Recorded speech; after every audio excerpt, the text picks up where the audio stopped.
Summer's almost over, but there are still some beautiful things to see at the gardens of the Fox Cities. Let's go live to Angela Kelly with more. Hi, Ange.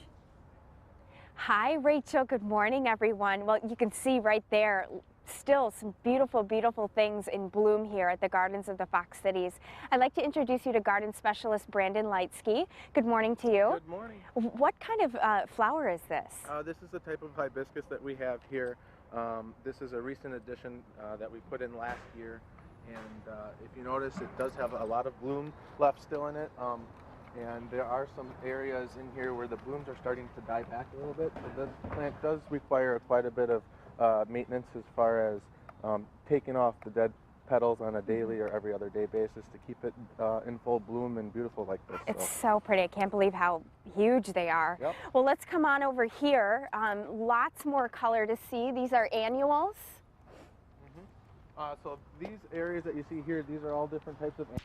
And we changed the garden beds out essentially on a every other month or quarterly basis essentially through the growing season. So if you would come in spring, you may see a lot of tulips right here. As they die back, what you're going to have is a different variety of annuals that we'll have. So we try to change the colors every other month to give it some different interest, so that way it's different throughout the season.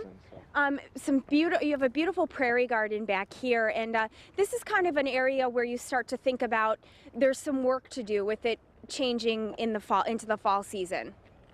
Yeah, so what we're going to be doing here coming up, we get a lot of the Fox Valley Tech students involved who may be inside the program, the natural resource program, and we're going to be doing seed collection, and we're going to open it up to the public as well.